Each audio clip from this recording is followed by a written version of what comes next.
الحمد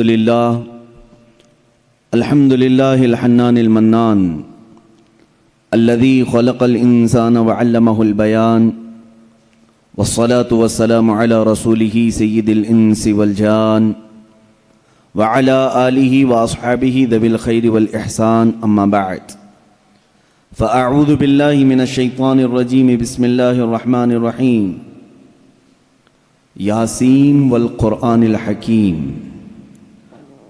قال الله تعالى الحمد لله الذي أنزل على عبده الكتاب ولم يجعل له عوجا قيما وقال الله تعالى في مقام آخر إنا نحن نزلنا الذكر وإنا له لحافظون صدق الله مولانا العظيم وبلغنا رسوله النبي الأمين المتين المختار الكريم ونحن على ذلك لمن الشاهدين والشاكرين والحمد لله رب العالمين بارگاہ رسالت معاب صلی اللہ تعالیٰ علیہ وسلم میں درود پاک کا ہدیہ پیش کریں اللہم صلی علی سیدنا و مولانا محمد معدن الجود والکرم وآلہ واصحابہ الکرام وابنہ الکریم وبارک وسلم صلاة دائمة سرمدا ابدا۔ عزیزان گرامی وقار، آج کی اس محفل پاک میں ہماری زندگی کا دستور حیات جو اللہ تعالیٰ نے ہمیں عطا کیا ہے، ایک لا بلکہ ایک پوری مکمل زندگی کا ضابطہ، جسے ہم قرآن عظیم کہتے ہیں، اسی مکمل ضابطۂ حیات اور اس دستور حیات والی کتاب کے متعلق کچھ باتیں عرض کرنے کی کوشش کروں گا۔ ظاہر سی بات ہے، دنیا میں جو بھی چیز ہے اس کے استعمال کے طریقے بنانے والا خود ہی بتاتا ہے۔ کوئی بھی مشین اگر بنتی ہے تو اس کے ساتھ ایک بکلیٹ ہوتی ہے کہ اس کے استعمال کرنے کے طریقے کیا ہیں۔ آپ کوئی بھی گاڑی خرید کر کے لائیں تو اس میں بھی لکھا جاتا ہے کہ اس کے فنکشنز کیا کیا ہیں، فیچرز کیا کیا ہیں۔ تو ہر مشین اور ہر آلے کے استعمال کرنے کی چیزیں بنانے والا خود اس کے ساتھ دے دیتا ہے۔ اسی طرح میرے عزیزو، تمام جہاں کے انسانوں کو پیدا کرنے والے خالق نے انسان کی پیدائش سے لے کر موت تک کیسے جینا چاہیے، کیسے رہنا چاہیے، اس کے لیے جو ضابطہ بنایا ہے وہ قرآن بنا کر نازل فرمایا ہے۔ ہماری زندگی کا مکمل دستور اس میں لکھا گیا ہے۔ یہ اور بات ہے کہ قرآن سے آج خود ہماری امت بہت پیچھے جا رہی ہے۔ یاد رکھنا ایک بات، اقبال نے کہا تھا، گر خواہی مسلمان زیستن نیست ممکن جز بقرآن زیستن۔ اگر تم چاہتے ہو کہ مسلمان ہو کر کے جیو تو یہ بات ممکن ہی نہیں ہے کہ قرآن چھوڑ کر کے جی سکو۔ قرآن کے بغیر تمہاری زندگی ہی نہیں ہے، تمہارا وجود ہی نہیں ہے۔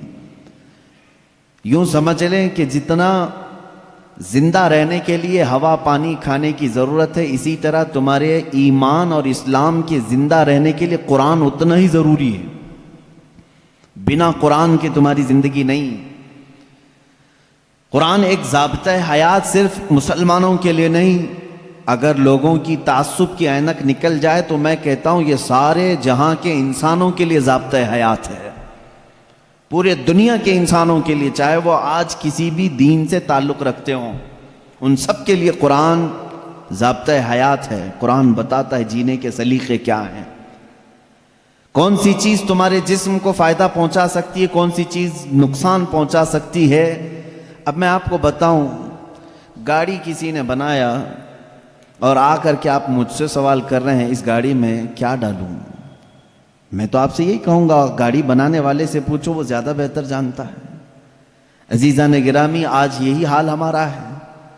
ہمیں پوچھنا یہ چاہیے تھا کہ میرے جسم کا نظام کون سی غذاؤں سے بہتر چلے گا، اے مولا تو ہی بتا، اس لیے کہ تو نے مجھے بنایا ہے۔ اور اللہ سے پوچھنا ہو تو قرآن کھولنا ہوگا، اس مولا نے بہت پہلے ہی تمہیں سارے ضابطے بیان کر دیے.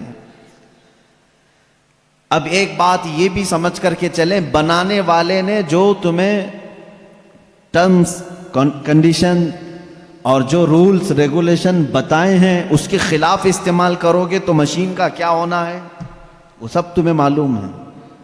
جا کر کے کار خرید کر کے لائے اور اس کے ساتھ بکلیٹ بھی ملی تھی. انہوں نے کہا تھا کمپنی والوں نے یہ کار پیٹرول سے چلتی ہے.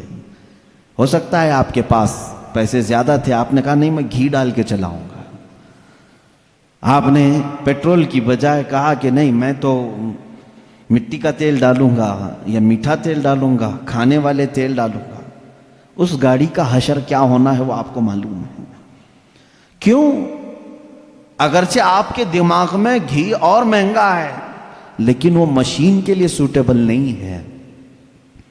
اسی طرح اے مسلمانوں، اے مومنوں، اللہ تبارک و تعالیٰ نے تمہارے جسم کو بنایا ہے، ایک ایک رگ کو، ایک ایک بال کو اس نے پیدا کیا ہے. وہ بہتر جانتا ہے کہ تمہارے جسم کے لیے کون سی چیز سوٹیبل ہے.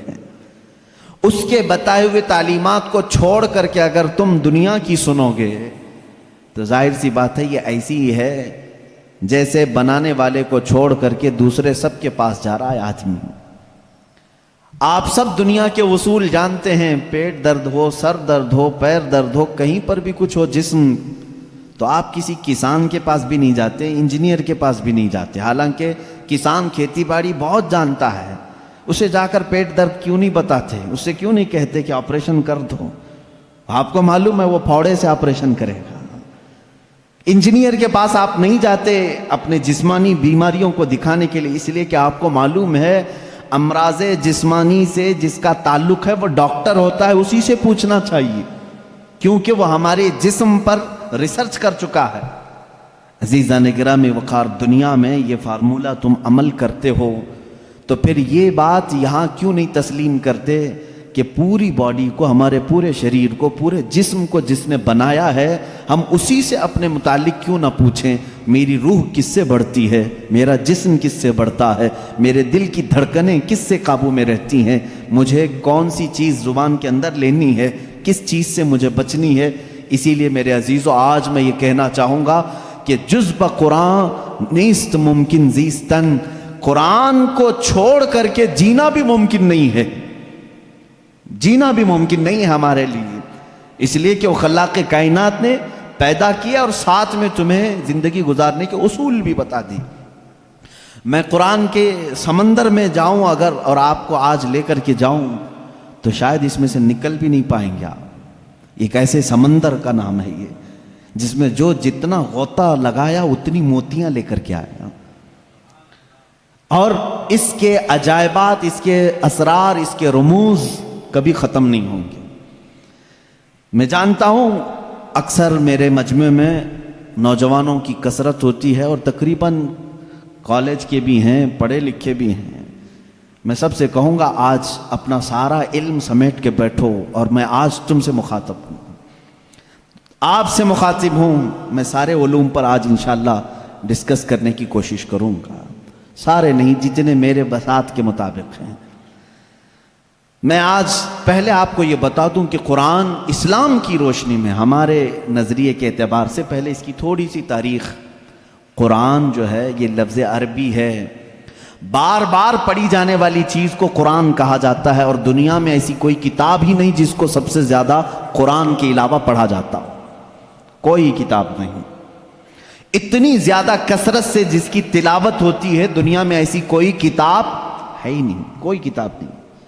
احادیث رسول بھی نہیں کیونکہ وہ تلاوت نہیں ہوتے، قرآن کی تلاوت ہوتی. کروڑوں مسلمان ہیں اور بغیر قرآن کی تلاوت کیے کسی کی نماز بھی ممکن نہیں، کسی کی نماز بھی نہیں ہے. آپ کی نماز قرآن کے بغیر ہوتی ہے؟ نہیں ہوتی. تو کثرت سے تلاوت کرنے والی چیز کو قرآن کہا جاتا ہے، اسی لیے اس مصحف کو یعنی اس کتاب کا نام قرآن رکھا گیا. حالانکہ قرآن پاک ہماری زبانوں میں مشہور ہے، اس کا ایک ہی نام نہیں ہے اور 27 نام الگ ہیں. قرآن پاک کو عربی میں الگ الگ ناموں سے ذکر کیا گیا ہے، بلکہ خود قرآن میں ہی اس کے کئی نام آئے ہیں.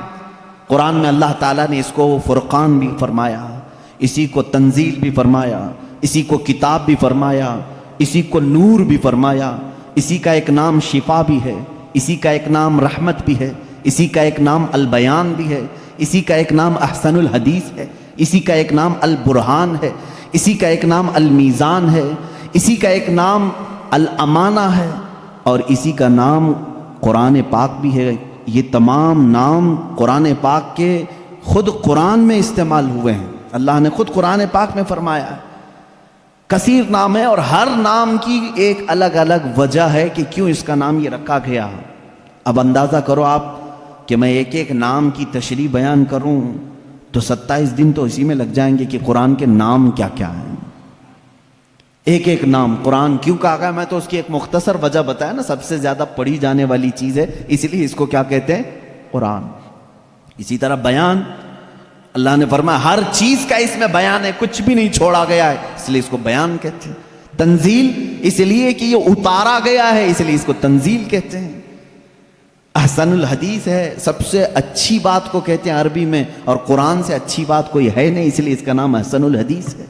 اس کا ایک نام شفا ہے، اس لیے کہ اس کی آیتیں مریضوں پر پڑھو تو شفا ملتی ہے۔ اس کا نام ہدا ہے، اس لیے کہ اس میں ہدایت کی آیتیں ہیں، بھٹکا ہوا بندہ اگر پڑھ لے تو سیدھے راستے پر آ جائے۔ اس کا نام رحمت ہے، اس لیے کہ غم میں اگر کبھی بندہ اس کو پڑھ لے، بلکہ حضور اکرم صلی اللہ علیہ وسلم نے فرمایا اپنی میتوں پر سورہ یاسین پڑھو، ان پر رحمت ہوتی ہے۔ تو قرآن کا نام رحمت بھی ہے، اسی لیے قرآن کے اسماء اور قرآن کے ناموں کی تفصیل اپنا ایک الگ ٹاپک ہے۔ لیکن میں آپ کو بتاؤں، جس قرآن کو ہم نے ترک کیا ہوا ہے آج، اے میرے عزیز بچوں، آج کی محفل کے بعد میں سب سے کہوں گا عہد کر کے اٹھنا کہ اے اللہ مجھے اس وقت تک موت نہ دے جب تک میرے سینے میں قرآن کا کوئی حصہ نہ آ جائے۔ اس لیے کہ رسول کریم صلی اللہ علیہ وسلم نے فرمایا جس مسلمان کے سینے میں قرآن کا کوئی حصہ نہیں، حضور پاک صلی اللہ تعالیٰ علیہ وسلم نے فرمایا وہ قبرستان کی طرح ویران ہے۔ جس گھر میں قرآن کی تلاوت نہیں ہوتی وہ گھر ویران ہے، خراب۔ حضور اکرم صلی اللہ علیہ وسلم نے فرمایا وہاں سے فرشتوں کی دوری ہوتی ہے، اور شیاطین اور سرکش جنات ان کے گھروں میں بسیرا کرنے لگتے ہیں جن گھروں میں قرآن کی تلاوت نہیں ہوتی۔ قرآن کا ایک حصے سے مراد چند آیتیں، چند سورتیں بھی اگر تمہیں یاد ہیں، انشاءاللہ العزیز آپ اس کی فضیلت کے ساتھ قیامت کے دن شفاعت کے مستحق بھی ہوں گے۔ قرآن کا تھوڑا حصہ بھی اگر تمہارے سینے میں موجود ہے، اس لیے کہ اللہ کے حبیب صلی اللہ تعالیٰ علیہ وسلم سے صحابہ اکرام نے فرمایا، عرض کیا آقا دنیا سے جانے کے وقت سب سے اچھی چیز کیا لے کر کے جائیں اس دنیا میں؟ حضور پاک صلی اللہ علیہ وسلم نے فرمایا رب تعالیٰ کے نزدیک وہ بندہ دنیا میں لانے والی چیزوں میں سب سے بہتر ہے جو قرآن اپنے ساتھ لایا ہو۔ قرآن اپنے ساتھ لایا ہو مطلب کیا ہے؟ قبر میں یہ لکھا ہوا قرآن رکھ دیا آپ نے اور یہ سوچا کہ ہماری میت قرآن لے کر جا رہی ہے۔ میاں قرآن یہ ورقی قرآن نہیں کہہ رہا ہوں میں، قرآن وہ نفس قرآن جو لوح محفوظ میں ہے اور تمہارے دلوں میں اترا ہوا ہے، اس قرآن کی بات کر رہا ہوں۔ وہ قرآن جس نے بھی اپنے سینے میں رکھا اور اللہ کی بارگاہ میں گیا، اس کی سفارش قرآن کی مردود نہیں ہوتی۔ رسول کریم صلی اللہ تعالیٰ علیہ وسلم فرماتے ہیں دو چیزیں تمہارے عمل میں سے، تمہارے عمل جتنے بھی ہیں دنیا میں، جیسے نماز، روزہ، حج، زکوٰۃ، خیرات، صدقات، یہ سب جو اعمال ہیں، ان سارے اعمال میں سے دو عمل ایسے ہیں، حضور پاک صلی اللہ علیہ وسلم فرماتے ہیں وہ قیامت کے دن ان کو اللہ تعالیٰ شکل دے گا، انسانوں جیسی ایک شکل، اور وہ اپنے ساتھی کی سفارش کرنے کے لیے جھگڑا کریں گے۔ وہ آئیں گے سفارش کے لیے، پوچھا گیا وہ کون سی ہیں؟ کہا ایک روزہ رمضان، اللہ تعالیٰ اس کو شکل دے گا، اور دوسرا قرآن، اس کو بھی شکل دی جائے گی۔ حضور اکرم صلی اللہ تعالیٰ علیہ وسلم نے فرمایا جس کے حق میں یہ دونوں نے سفارش کر دی اس پر جنت واجب ہو گئی، اور جس کے خلاف آ کر کے یہ دونوں کھڑے ہو گئے، میرے آقا صلی اللہ علیہ وسلم فرماتے ہیں پھر اس پر دوزخ میں جانا لازم ہو جائے گا۔ اگر یہ دونوں آ کر کھڑے ہو گئے کسی کے خلاف. قرآن اور رمضان. رمضان کہے گا کہ مولا میں اس کے گھر جاتا تھا، اس نے بے حرمتی کی ہے، میری بے عزتی کی ہے. میں جب جاتا تھا تو یہ بے حیائیاں ویسے ہی کرتا تھا، میرا ادب و احترام کبھی نہیں کیا اس نے. اگر رمضان ہمارے خلاف کھڑا ہو گیا اور قرآن اگر یہ کہہ دیا کہ مولا کبھی اس نے مجھے اپنے سینے سے نہیں لگایا، کبھی میری آیتیں تلاوت نہیں کیا، اس کو آج معاف نہ کیا جائے، رب تعالیٰ ان دونوں کی سفارش اس حق میں بھی قبول کرے گا اور دوزخ میں بھیجے گا. اللہ کے رسول صلی اللہ تعالیٰ علیہ وسلم جو سید المعصومین ہیں، بخشے ہوئے ہیں، وہ دعا یہ کرتے تھے، اللہم اجعل القرآن حجتا لنا لا حجتا علینا. اے اللہ قرآن کو قیامت کے دن ہمارا سفارشی بنا، ہمارے خلاف مقدمہ کرنے والا نہ بنا. اندازہ کرو رسول کریم صلی اللہ تعالیٰ علیہ وسلم جب یہ دعا فرماتے تھے، اس قرآن کو تم ہلکا نہ سمجھو. اے مسلمانوں، سوچنے کی بات ہے، تمہارے پاس 1000 کتابیں نہیں ہیں، ایک ہی قرآن ہے جس سے ساری امت کو جوڑا گیا ہے.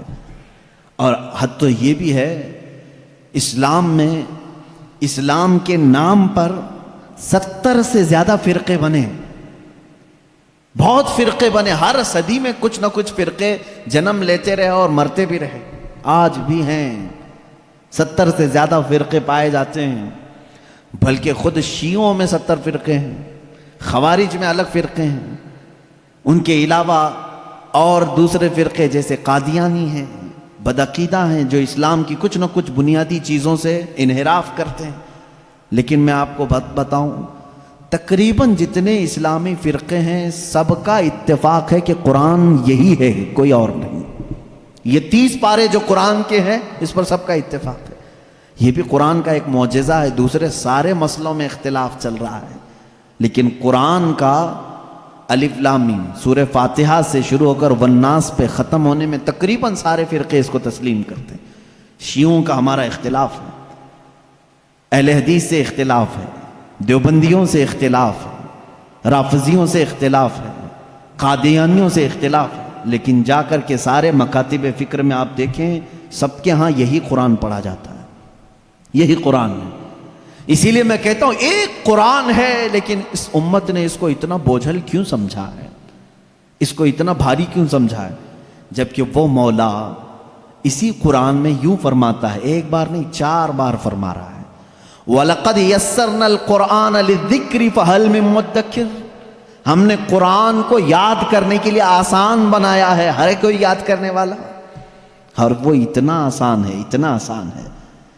میں نے خود دیکھا ہے کہ وہ بچے جن کو ابھی سوجھ بوجھ بھی نہیں آتی، سمجھ بوجھ بھی نہیں آتی، وہ بھی جب قرآن یاد کرنے لگ جاتے ہیں تو ان کے سینوں میں قرآن اتر جاتا ہے.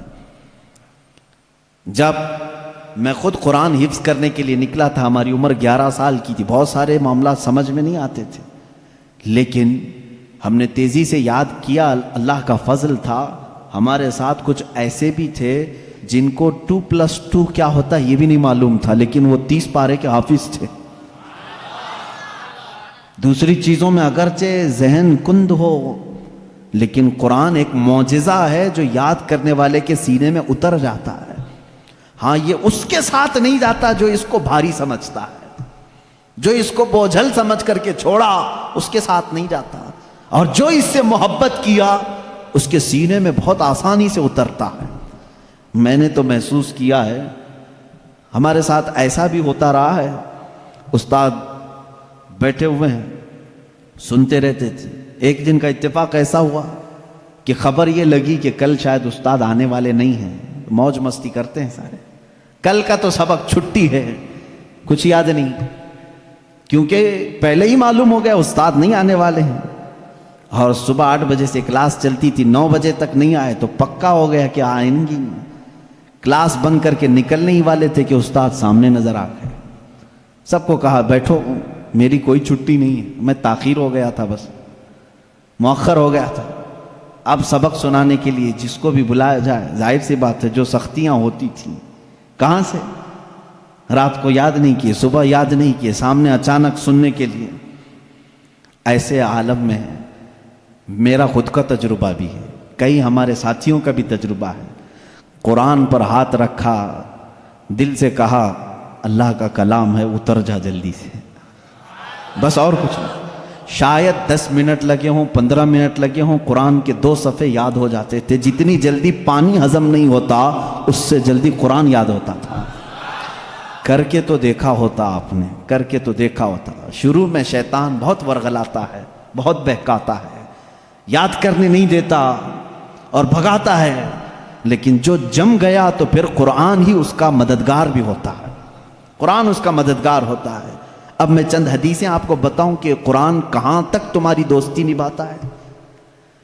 پہلی بات، کچھ لوگ ڈر کر کے چھوڑے ہوئے، ہم تو پڑھ ہی نہیں پاتے تھے، اس پر بھی میں آج ایک حدیث پڑھا، حضرت عائشہ صدیقہ رضی اللہ تعالیٰ عنہ سے مروی ہے، فرماتی ہیں رسول کریم صلی اللہ تعالیٰ علیہ وسلم نے فرمایا الماہر فی القرآن، جو قرآن کا ماہر ہے، یعنی اچھی تجوید میں تلاوت کرتا ہے اور اس کے معنی بھی سمجھتا ہے، سب سمجھتا ہے، حضور اکرم صلی اللہ علیہ وسلم نے فرمایا قیامت کے دن وہ معزز محترم فرشتوں اور انبیاء کے ساتھ ہوگا۔ جو ماہر ہے قرآن میں، جو قرآن اچھے سے تلاوت کرتا ہے، یہاں تک تو بات ٹھیک ہے۔ آگے میرے آقا صلی اللہ علیہ وسلم فرماتے ہیں والذی یقرأ القرآن یتتعتع فیہ وعلیہ شاق فلہ اجران او کما قال رسول اللہ صلی اللہ علیہ وسلم۔ میرے آقا فرماتے ہیں اور وہ بندہ جو اٹک اٹک کے پڑھتا ہے، اس کے لیے زبان پھسل جاتی ہے، یہ صاف ہے الفاظ حدیث میں، جو اٹک اٹک کے پڑھتا ہے زبان پھسل جاتی ہے، یا ذہن موٹا ہے، زبان موٹی ہے، جلدی سمجھ میں نہیں آتا، ادھر ادھر ہجے کر کے پڑھتا ہے، میرے آقا صلی اللہ علیہ وسلم نے فرمایا اس کو ڈبل اجر ہے، فَلَهُ أَجْرَانِ، اس کو دگنا اجر ہے۔ تو کیوں چھوڑ دیا تھا اس قرآن کو؟ یہی سوچ کر کہ پتہ نہیں کہاں غلطی ہو جائے۔ تم لگے رہتے ہیں، ایک دن وہ آ جاتا جب ہماری زبانوں کی لکنت کو بھی یہ صحیح کر دیتا۔ قرآن پاک علاج بھی ہے، شفا بھی ہے، دوا بھی ہے، رزق بھی ہے، رحمت بھی ہے۔ عزیزان گرامی، میرے آقا صلی اللہ تعالیٰ علیہ وسلم نے فرمایا، احادیث کے چند جملے میں آپ کے سامنے رکھ دوں۔ رسول پاک صلی اللہ تعالیٰ علیہ وسلم فرماتے ہیں کہ جو قرآن گھر میں تلاوت کرتا ہے اس کے لیے ایک فرشتہ ہے جس کا نام سکینہ ہے۔ حضرت اسید بن حضیر رضی اللہ تعالیٰ عنہ ایک صحابی ہیں، وہ رات میں تلاوت کر رہے تھے، اچانک بادل کا ایک ٹکڑا نیچے آ گیا۔ بادل کا ٹکڑا کبھی نیچے آپ نے دیکھا نہیں ہوگا، اس میں کیا ہوتا ہے معلوم ہے؟ جیسے فریج کھولنے کے بعد بہت تیز شبنم جیسی ٹھنڈک رہتی ہے، اس طرح بادلوں کو کچھ جمی ہوئے پانی اور برف جیسی چیزیں گھیری ہوئی رہتی، ایک ٹکڑا ان کے اوپر آ گیا۔ حضرت اسید ڈر گئے، ان کا گھوڑا ہنانے لگا، تیزی سے اچھل کود کرنے لگا، اور وہ قرآن پڑھ رہے تھے اس وقت، اور انہوں نے قرآن چھوڑ دیا، اور صبح حضور اکرم صلی اللہ علیہ وسلم کے دربار میں آئے، کہا یا رسول اللہ صلی اللہ علیہ وسلم مجھے ڈر لگ رہا ہے، رات کو میں چھت پر بیٹھ کر قرآن پڑھ رہا تھا، صرف میری بیوی ہے اور میرے گھر میں ایک گھوڑا ہے، مجھے ڈر یہ لگا کہ آسمان سے کچھ برس جائے گا اور میں ہلاک ہو جاؤں گا۔ بادل کا ٹکڑا یہاں تک آ گیا تھا، سر تک آ گیا تھا، اور میرا گھوڑا بھی دیکھ کر کے ہنانے لگا، اچھل کود کرنے لگا، یہ کیا معاملہ ہے؟ اللہ کے حبیب صلی اللہ تعالیٰ علیہ وسلم نے فرمایا، مسکرایا، کہا اسید تلاوت چھوڑ کیوں دیا؟ اور پڑھتے رہتے ہیں، اس لیے کہ وہ فرشتہ ہے جسے قرآن سننے کا بہت شوق ہے۔ جب بھی کوئی قرآن تلاوت کرتا ہے تو آسمانوں سے اتر آتا ہے، یہاں تک کہ میرے آقا صلی اللہ علیہ وسلم نے فرمایا فجر کی نماز میں آؤ، اپنے منہ صاف کر کے آؤ، اپنے منہ کی بدبو نکال کر کے آؤ۔ پوچھا کیوں؟ فرماتے ہیں میرے آقا صلی اللہ علیہ وسلم جب تم نمازوں میں قرآن کی تلاوت کرتے ہو کچھ ایسے فرشتے ہیں وہ اپنا منہ تمہارے منہ سے لگا دیتے ہیں، تو منہ کی بدبو نہ ہو، فرشتوں کو تکلیف نہ ہو، اس لیے کہ وہ قرآن سننے کے شوقین ہیں۔ جب تم تلاوت کرتے ہو تو وہ اتر جاتے ہیں اور تمہارے منہ سے اپنا منہ لگا لیتے ہیں۔ قرآن کی یہ برکت ہے میرے عزیزوں، دوسری کتابوں کے لیے کہیں ایسی فضیلت نہیں ملتی۔ یہ تو میں دائرہ اسلام میں موجود میرے آقا صلی اللہ تعالیٰ علیہ وسلم کی بتائی ہوئی حدیثیں آپ کو پہلے بتا رہا ہوں، میں پھر دنیاوی معاملات میں بھی آؤں گا کہ قرآن کہاں کہاں ہماری رہنمائی کرتا ہے۔ پہلے تو ہم اپنے دائرے میں دیکھیں، ہم چھوڑے ہوئے ہیں نا اس کو۔ اقبال نے کہا تھا وہ زمانے میں معزز تھے مسلمان ہو کر، آج تم خار ہوئے ہو تاریک قرآن ہو کر۔ آج تم خار ہوئے ہو تاریک قرآن ہو کر، قرآن چھوڑ کر کے ہی ذلیل ہوئے ہیں، باقی اور کوئی وجہ نہیں ہے۔ اللہ تبارک و تعالیٰ نے جو مقدس چیز تمہارے لیے اتاری، پچھلی امتوں کو کبھی یہ چیز نہیں ملی۔ قرآن جیسی برکت کسی امت کو نہیں ملی جو امت مصطفیٰ صلی اللہ علیہ وسلم کو ملی۔ تورات آئی ہے، انجیل آئی ہے، زبور آئی ہے، سب کو معلوم ہے نا، آسمانی کتابیں آئی۔ جاؤ اے مسلمانوں، ڈھونڈ کر کے لاؤ تورات کا ایک نسخہ جو موسیٰ علیہ السلام پر اترا تھا، ڈھونڈ کر کے لے آؤ انجیل کا ایک نسخہ کہ جو عیسیٰ علیہ السلام پر اترا تھا، زبور کا ایک نسخہ لکھ کر کے آؤ۔ آج وہ کتابیں ناپید ہیں، اور اگر ہیں تو اس میں اختلاف۔ خود عیسائیوں کے ہاں 4 قسم کی انجیلیں پائی جاتی ہیں، یہودیوں کے ہاں تورات اولڈ ٹیسٹمنٹ میں، یونان والوں کا الگ، فلاں جگہ کے الگ، جرمنی کے الگ، UK کے الگ، امریکہ کے الگ۔ جا کر کے دیکھو گے تو ان کے نسخوں میں الگ الگ تبدیلیاں ہیں۔ زبور نام کی جو کتاب تھی داؤد علیہ السلام پر، وہ کہاں ہے؟ اس کی کتنی آیتیں غائب، کسی کو نہیں پتا۔ لیکن دنیا میں اگر خالد ہمیشہ رہنے والی کوئی کتاب ہے تو قرآن مقدس ہے۔ تم جاؤ امریکہ میں بھی تمہیں یہی قرآن ملے گا جو سورہ فاتحہ سے شروع ہو رہا ہے، عرب میں جاؤ یہی قرآن ملے گا جو والناس پہ ختم ہو رہا ہو، ہندوستان میں آؤ یہی قرآن ملے گا جس کے درمیان میں سورہ کہف ہے۔ کہیں پر بھی جاؤ قرآن اسی طرح سے آج موجود ہے۔ تمہیں ڈرنے کی ضرورت ہے، اے مسلمانوں، قرآن کہیں ضائع نہیں ہوگا، کہیں ضائع نہیں ہوگا۔ آج کچھ لوگ یہ سوچتے ہیں کہ قرآن کو ہم مٹا دیں گے، خاک مٹا دیں گے، خاک مٹا دیں گے۔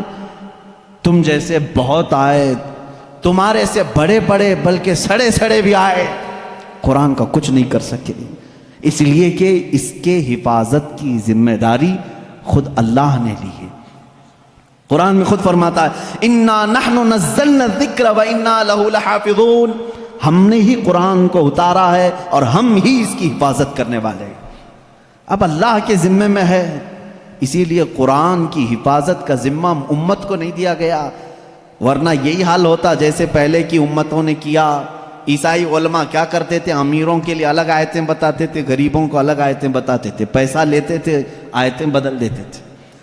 اگر امت کے حوالے یہ قرآن بھی چھوڑ دیا جاتا تو دنیا دار زر خرید مولوی وہ قرآن کو بھی بیچ دیتے ہیں، حکومت کو راضی کرنے کے لیے آیتیں بدل دیتے ہیں، لیکن اللہ نے امت کے حوالے نہیں رکھا، خود اپنے حفظ و امان میں رکھا ہے۔ قرآن کو کوئی بدل نہیں سکتا، لا تبدیل لکلمات اللہ، رب تعالیٰ خود فرما رہا ہے اللہ کے ایک کلمے میں بھی تبدیلی نہیں۔ خوف کس بات کا تمہیں؟ اس کی قرآن کی اتنی حفاظت کی گئی ہے کہ اس کے سارے الفاظ گن کے رکھ لیے گئے ہیں، ایک لفظ بھی اگر کم ہو گیا تو پتہ چل جائے گا یہ قرآن نہیں ہے۔ الفاظ تو دور کی بات ہے میرے عزیزو، اس کی صورتیں محفوظ ہیں، 114 صورتیں ہیں، اس میں ایک کم بھی نہیں ہوگی، زیادہ بھی نہیں ہوگی۔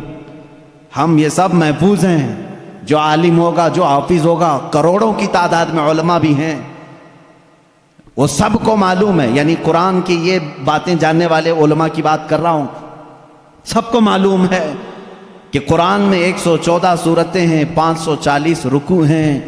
اتنا ہی نہیں بلکہ اس کے جو ہے حرف بھی گن لیے گئے، آیتیں بھی گن لی گئی ہیں، 6666 آیتیں ہیں، حروف بھی گنے گئے ہیں، زبر بھی گنے گئے ہیں، زیر بھی گنے گئے ہیں، بلکہ اس کے نقطے بھی گن کے رکھے گئے ہیں، کہیں ایک نقطہ بھی کم نہیں کر سکو گے۔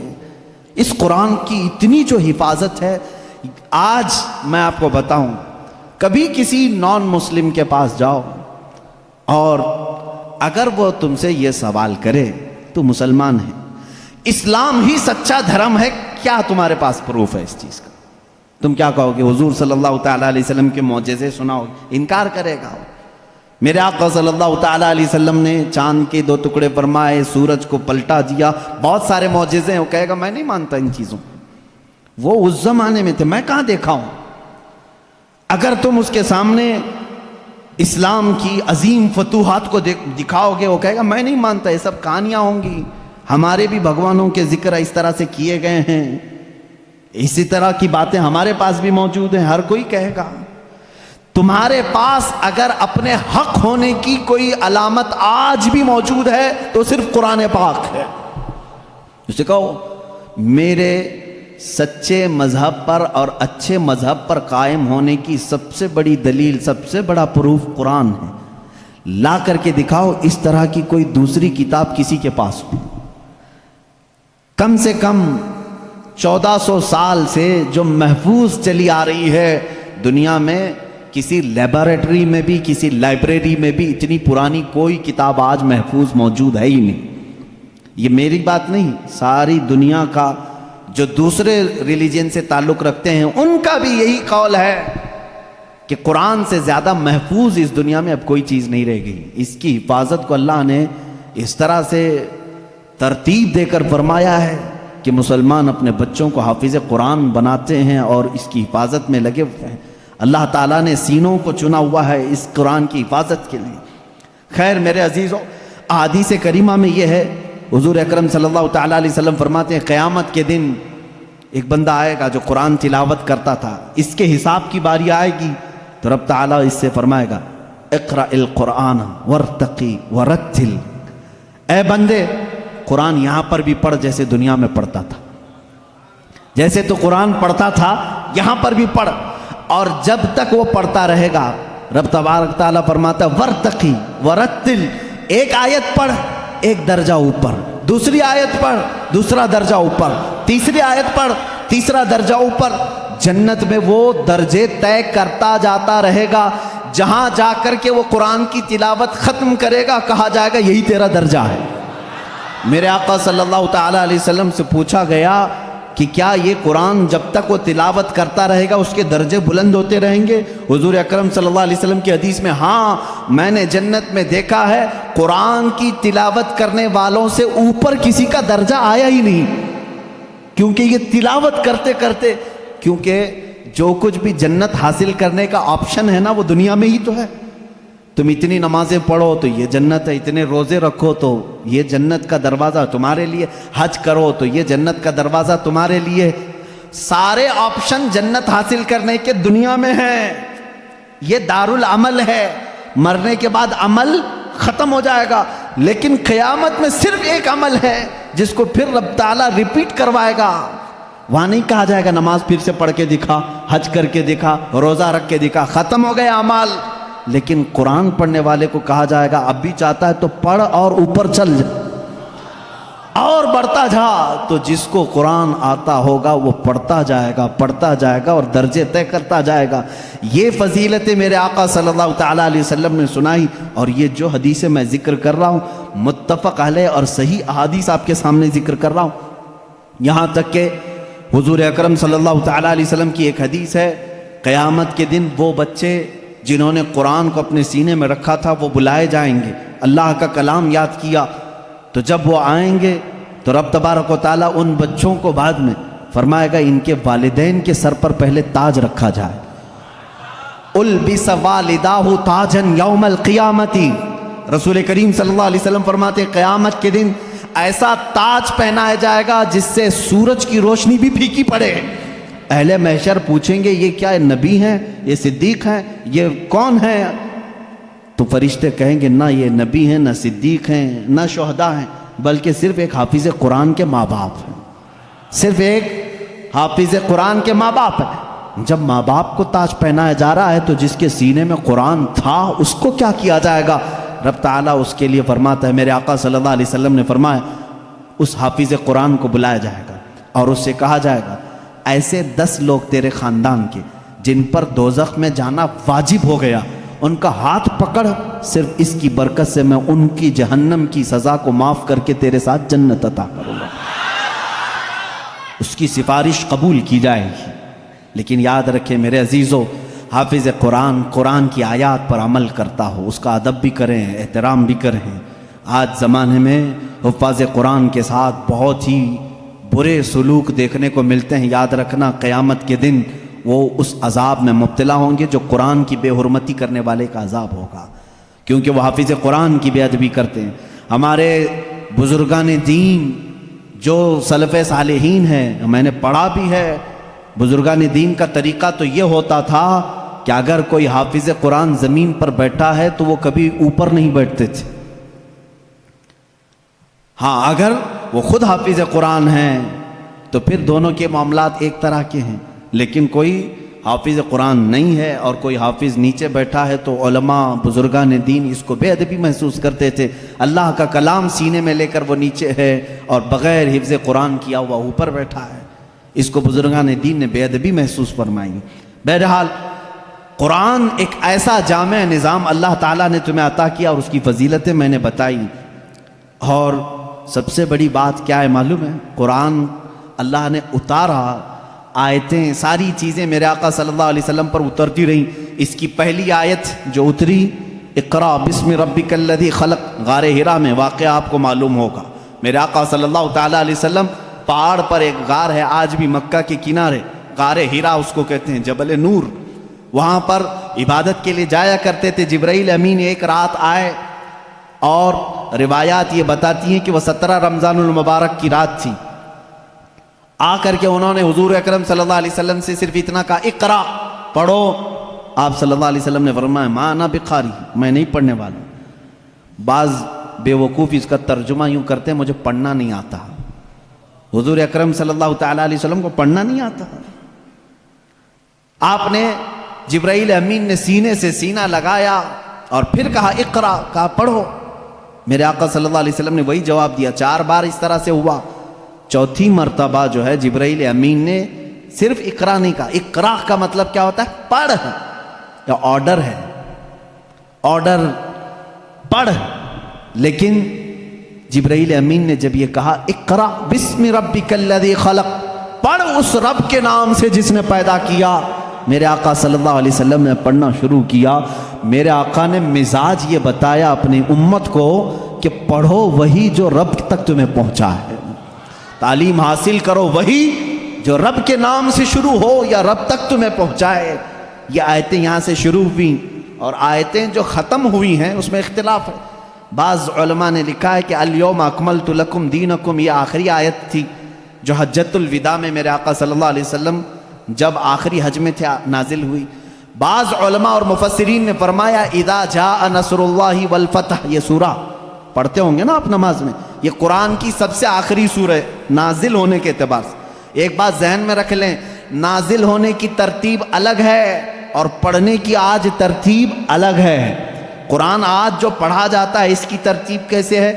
سورہ فاتحہ پہلے ہے الحمدللہ، اس کے بعد سورہ بقرہ ہے، اس کے بعد سورہ آل عمران ہے، اس کے بعد سورہ نساء ہے، اس کے بعد سورہ مائدہ ہے، اس کے بعد سورہ انعام ہے، پھر سورہ اعراف ہے. اس طرح سے یہ سورتیں چلی اور ختم کہاں پہ ہوئی؟ سورہ والناس، قل اعوذ برب الناس ملک الناس پڑھتے ہیں نا، یہ آخری سورہ. یہ پڑھنے کی ترتیب ہے لیکن نازل ہونے کی جو ترتیب ہے وہ الگ ہے.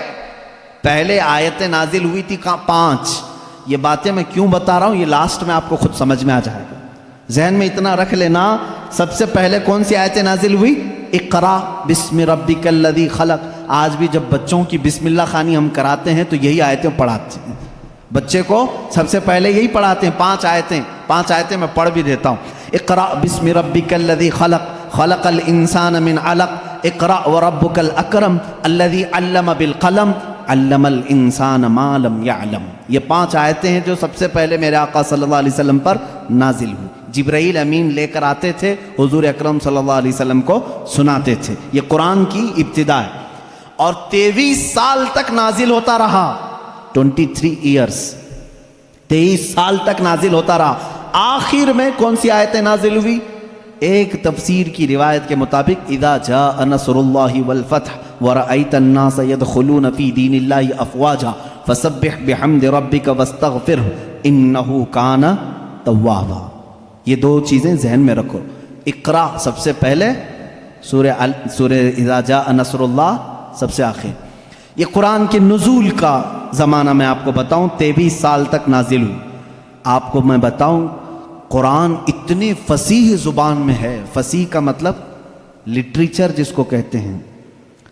جیسے ایک اردو ہے جو ہم اور آپ بول، یہاں ہبلی کی زبان ہوتی ہے، اس کو فصیح اردو نہیں کہتے. لکھنؤ والے فصیح اردو بولتے ہیں. آپ کیسے؟ اب ہم ظاہر سی بات ہے میں تقریر جو کر رہا ہوں ہو سکتا ہے یہ اردو الگ ہے، ہبلی والی اردو الگ ہے.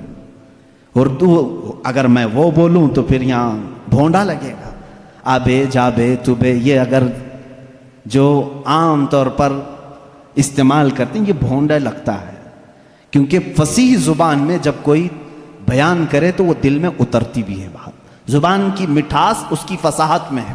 تو عربی زبان میں جو سب سے زیادہ فصیح جملے تھے وہ قرآن میں آئے، ایک بھی ہلکا جملہ نہیں آیا، ایک بھی کمتر جملہ نہیں آیا۔ اب جیسے ایک مثال میں آپ کو بتا دوں، گھٹنا لفظ ہے نا، گھٹنا، گھٹنے ٹیک دینا، لیکن آپ گڑگے بولتے ہیں، ہے کہ نہیں؟ گڑگے ٹیکو، گڑگا کیا چیز ہے؟ یہ گڑگا یہ تمہاری عامی زبان ہے، اگر یہ میں کتاب میں لکھ دوں کہ میں سجدے میں جاتے وقت گڑگا ٹیک دیا، آپ کو برا لگے گا، کیا مولانا اچھی زبان میں بیچ میں ہڈی لے کے آ گیا ہے۔ گھٹنا لفظ ہے، گھٹنا یہ فصیح لفظ ہے، اور ایک عام لفظ ہوتا ہے جس کو آپ یوز کر رہے ہیں، سمجھ رہے ہیں؟ اب جیسے جانور کہتے ہیں، جانور ہے نا، اب عام زبان میں کہتے ہیں جناور،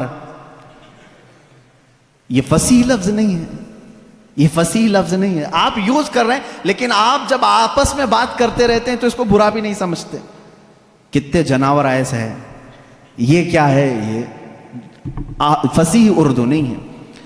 اچھا لڑکا کہتے ہیں، لڑکی کہتے ہیں، یہ فصیح اردو ہے، لڑکا آیا لڑکی آئی، لیکن آپ کہیں چھورا آیا چھوری آئی، یہ کیا ہے؟ چھوکرا آیا چھوکری آئی، اس طرح کے یہ فصاحت میں استعمال نہیں، فصاحت میں استعمال نہیں۔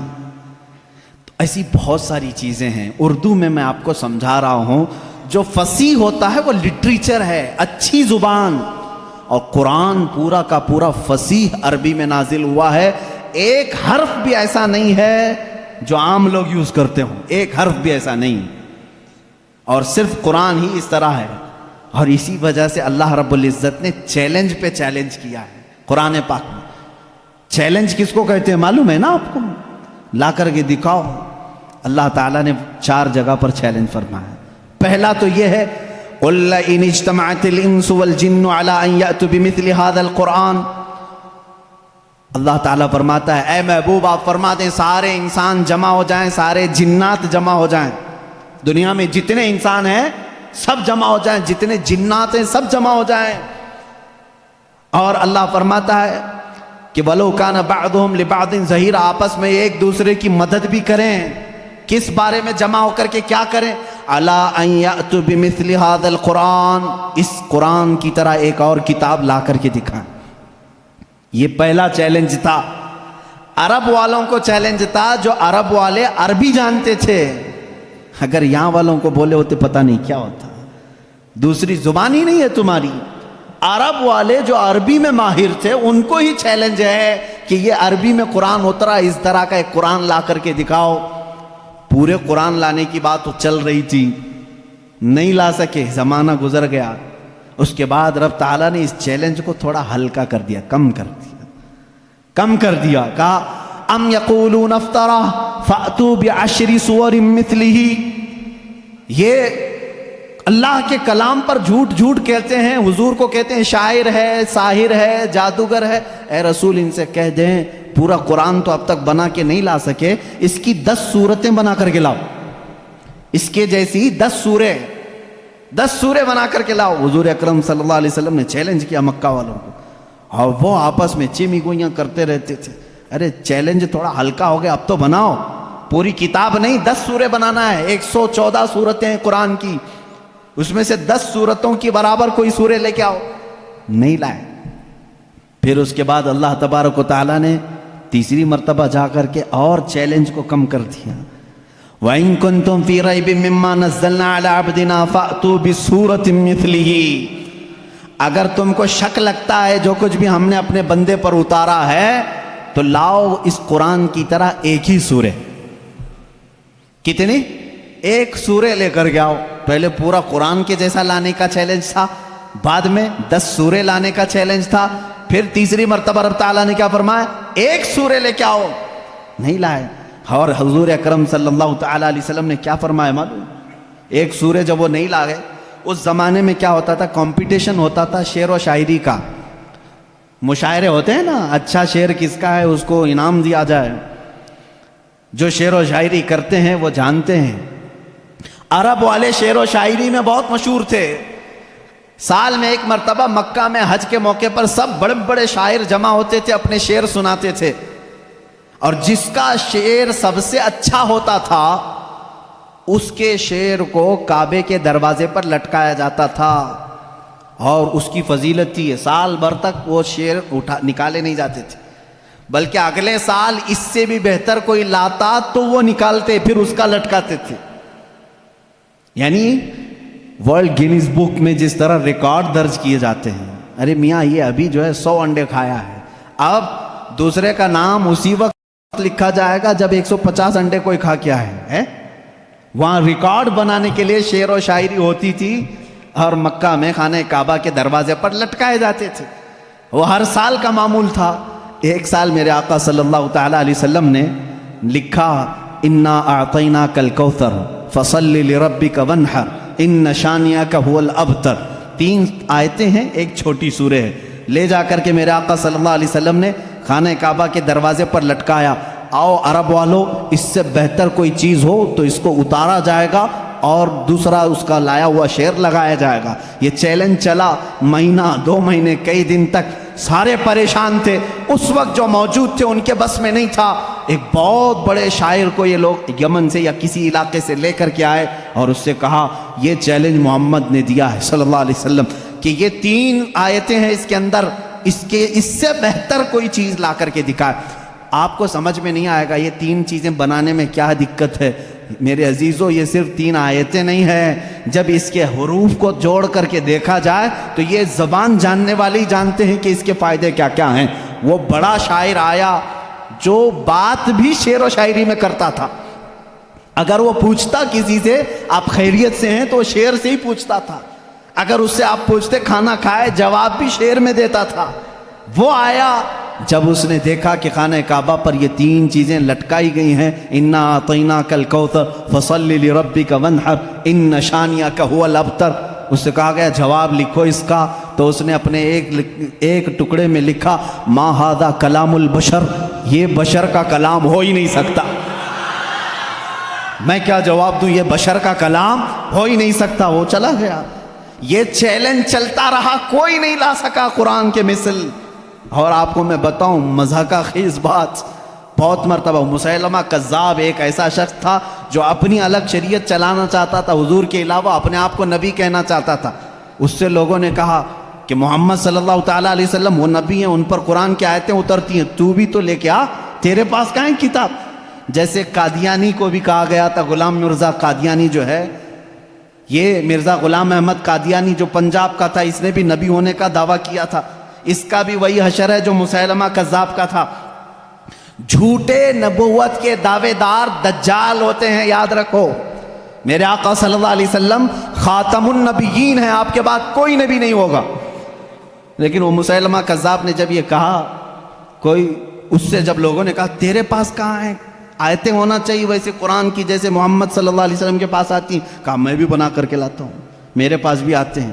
تو بہت دن تک سوچا اور پھر اس کے بعد خود سے ہی اپنے دماغ سے بنانے لگا کہ الفیل ملفیل وما ادراک ملفیل، قرآن کی سورہ ہے نا القاریۃ ملقاریہ وما ادراک ملقاریہ، اس سورے کے وزن پہ اس نے اپنے سے بنایا الفیل ملفیل وما ادراک ملفیل ذنبہ صغیر وخرطومہ طویل، یہ بنایا لے کر کے آیا سارے لوگوں کے سامنے۔ کیا مطلب ہے معلوم ہے اس کا؟ الفیل ملفیل، ہاتھی، کیا ہاتھی، وما ادراک ملفیل، تم کیا جانو کہ ہاتھی کیا ہوتا ہے؟ اس کی پونچھ چھوٹی ہوتی ہے، اس کی سونڈ لمبی ہوتی ہے۔ ابھی یہاں ہنس رہے ہیں، عرب والے تو اس پر پیٹ پکڑ کر ہنسنے لگے، کیا بنا کے لایا بیوقوف۔ سب اسی وقت ہنس پڑے۔ ظاہر سی بات ہے 14 صدیوں کے بعد مسلمان اس کی بات پر ہنس رہے ہیں تو عرب والے کتنا ہنسے ہوں گے۔ گیا بھاگ کر کے، نہیں بنا لا سکا۔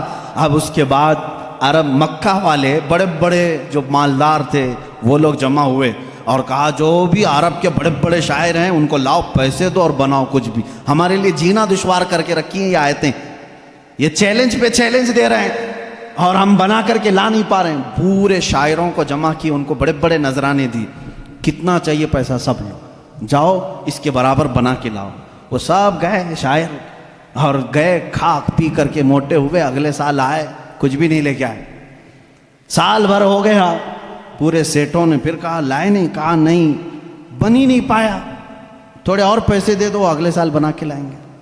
پھر پیسے ان کے اکاؤنٹ میں جمع ہوئے ہوں گے اس زمانے میں، جو بھی اکاؤنٹ رہا ہو، پھر دیے۔ جیسے آج شاعروں کو پہلے اکاؤنٹ میں ڈالنا پڑتا ہے، اس لیے میں لفظ اکاؤنٹ کا ذکر کر رہا ہوں۔ ان کو اور پیسے دیے، پھر پیسے لیے اور گئے۔ جا کر کے دوسرے سال، اب ظاہر سی بات ہے اب تو مار کھاتے، نہیں لاتے پیسے، پچھلے سال کے بھی بقایا تھے، اس سال بھی تھے۔ اس سال وہ آئے اور کہنے لگے کہ ویسا بن تو نہیں پایا، قرآن کے جیسی کوئی سورہ بنی تو نہیں، ہاں البتہ کچھ عیب ملے ہم کو قرآن میں جو فصیح نہیں ہے۔ فصیح ابھی میں نے بتایا نا، فصیح کس کو کہتے ہیں؟ جو ہائی لیول کی زبان ہے، اور اگر عام لوگ یوز کرتے ہیں اس چیز کو تو اس کو کہتے ہیں یہ فصیح نہیں ہے، یہ عام لفظ ہے۔ جیسے میں نے اردو میں بتایا گڑگا، یہ عام لفظ ہے۔ انہوں نے کہا 4 لفظ ہم کو ایسے ملے ہیں جو عربی گرامر کے حساب سے فٹ نہیں بیٹھتے، عربی گرامر میں ایسا یوز نہیں ہوتا۔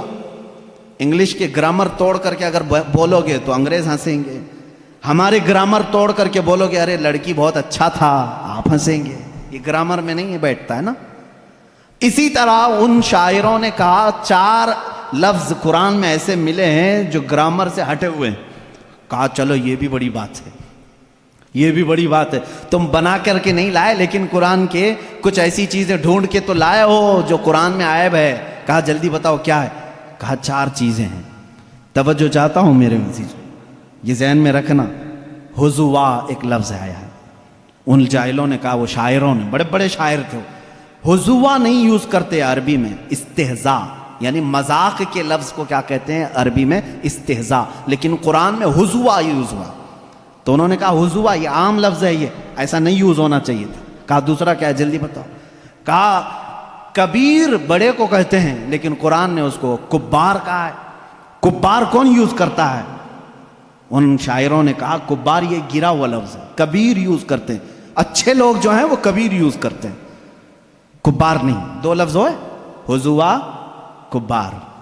پھر تیسرا لفظ انہوں نے کہا لشیئن آتا ہے، لشیئن یہ گرامر کے حساب سے فٹ بیٹھتا ہے، لیکن قرآن نے لشیئن کہا پیش کے ساتھ، یہ بھی گرا ہوا۔